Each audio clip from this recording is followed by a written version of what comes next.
26 જાન્યુઆરી પ્રજાસત્તાક દિવસ નિમિત્તે ગુજરાતના માનનીય મુખ્યમંત્રી ભૂપેન્દ્રભાઈ પટેલ થરાદ પધારી રહ્યા છે।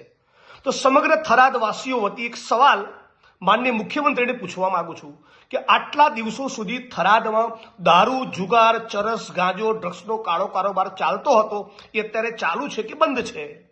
જે બુટલેગરોએ દિયોદરમાં પોલીસ કર્મચારીઓને માર્યા એ બુટલેગરોની સામે તમે પાસા, તડીપાર કે ગુસ્સીટોકની કાર્યવાહી કરી એમનો વરઘોડો કાઢવા માંગો છો કે કેમ?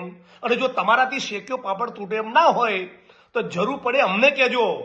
અમે થરાદની બેન દીકરીઓ, માતાઓ વિધવા ના થાય, થરાદના યુવાનોએ ડ્રગ્સ નહીં મળવાના કારણે નર્મદાની કેનાલમાં જંપ લાવવું ના પડે એના માટે અમે અડધી રાતે આવીને ઊભા રહીશું। બાકી આ મુખ્યમંત્રીથી, એમના ગૃહમંત્રીથી શેકેલો પાપડ પણ તૂટતો નથી।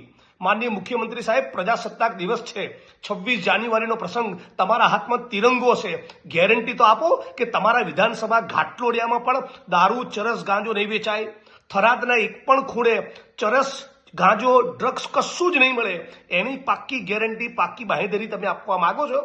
મને લાગે છે કે થરાદવાસીઓએ તો શેકેલો પાપડ લઈને જવું જોઈએ, કે શેકેલો પાપડ તોડો, તમારાથી શેક્યો પાપડ તૂટતો નથી। અમારા થરાદની કેટલી બેન દીકરીઓના સિંદૂર તમારા ભ્રષ્ટાચારના પાપે ઉજાળ્યા, કેટલી બેન દીકરીઓ, માતાઓ, દેવી પૂજક, રાવણ, ઠાકોર, માજીરાણા, દલિત, કેટલી ગરીબ બહેનો વિધવાથી તમારા પાપના કારણે મેડિકલ સ્ટોર પરથી નશો કરનારી કેફી પદાર્થો ભેળવેલી ગોળીઓ 15-20 વર્ષના યુવાનો લેતા થઈ ગયા।